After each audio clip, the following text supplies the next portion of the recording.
He plays at one of the world's biggest clubs, yet it's his deeds with football minnow Wales which has fueled the Gareth Bale juggernaut.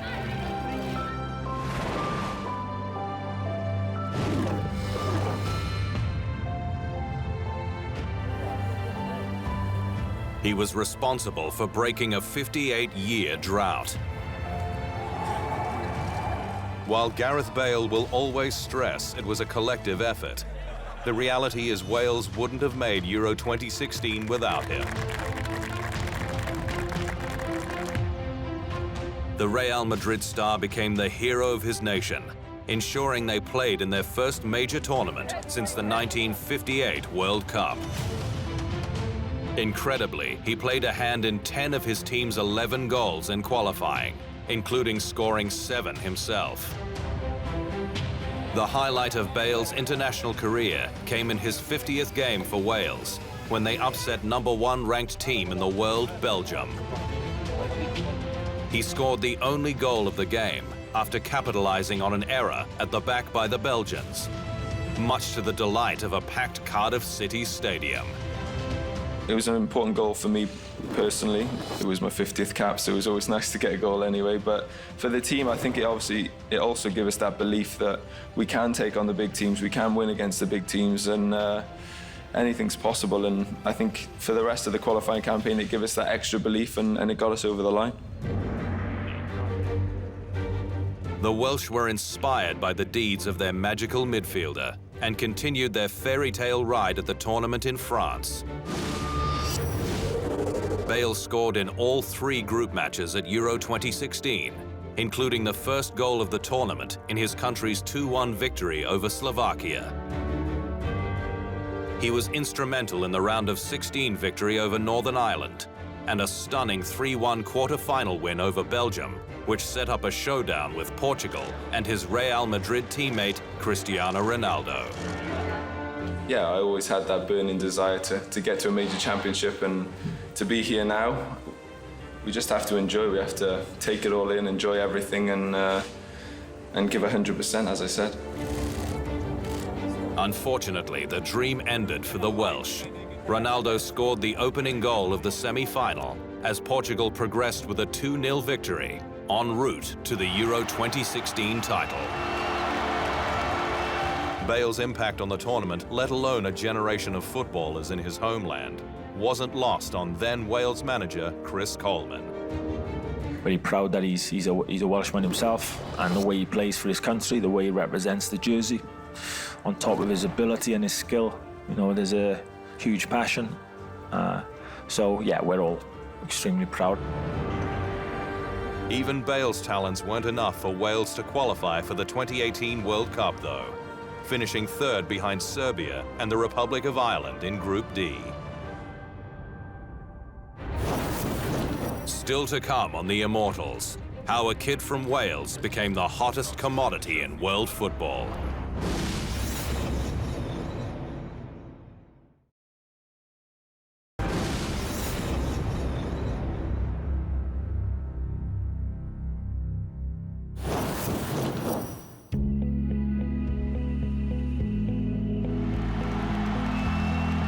Gareth Bale was just 1 when Ryan Giggs made his Manchester United debut.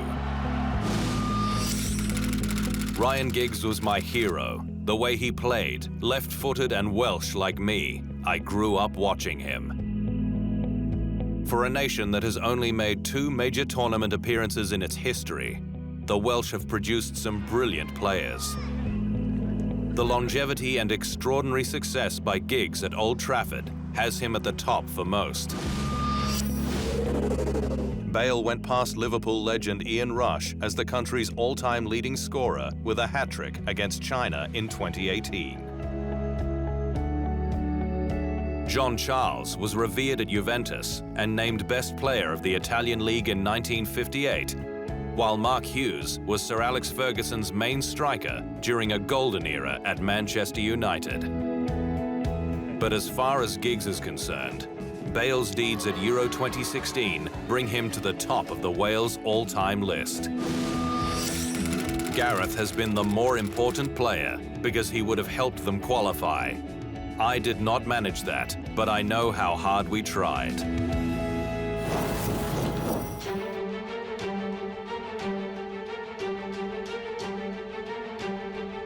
Gareth Bale was 16 years old when he made his debut for Southampton.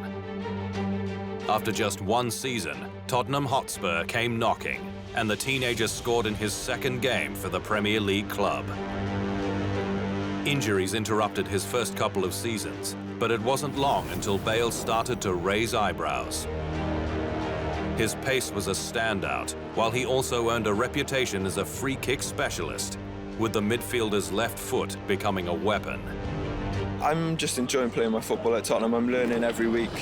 The manager's got confidence in me. The team's playing well, and we've got a good young squad coming through, and I'm just happy at Tottenham now, and I just want to keep playing my football there and keep progressing as a player.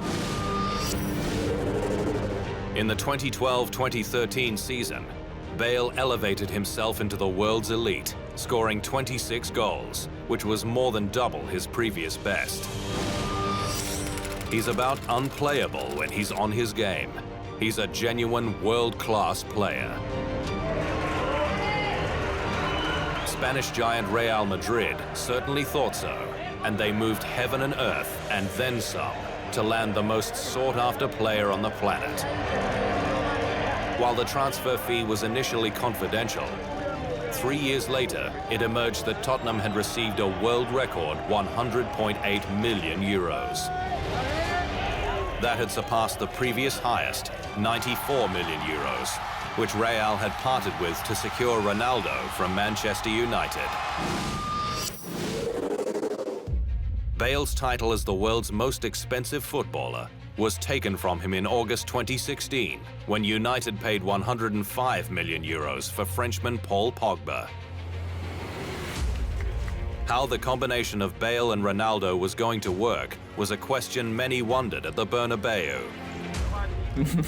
He's the boss here, I think. He's the main player. He's the best player in the world, and I want to learn off him, as I've said. So, yeah, for me, I want to obviously try and help the team and try and help us win trophies. So, on that department, yeah, I'll have to wait and see what he says.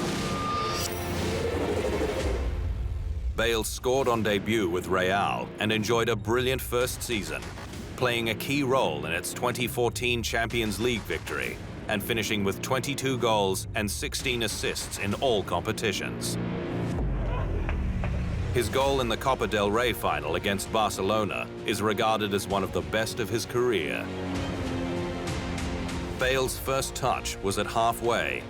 He was then actually forced off the pitch as he attempted to chase down the ball, then returned to win the sprint before calmly slotting it through the keeper's legs. It was incredible. I have never seen anything like it.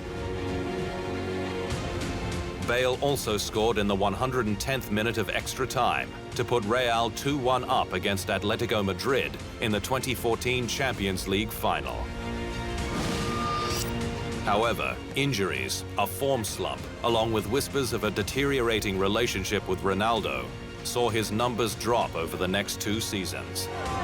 But he was back in favor with new manager Zinedine Zidane in 2016 and played a crucial role in the Champions League success, scoring in the penalty shootout. He then signed a 6-year deal to remain in Spain until 2022.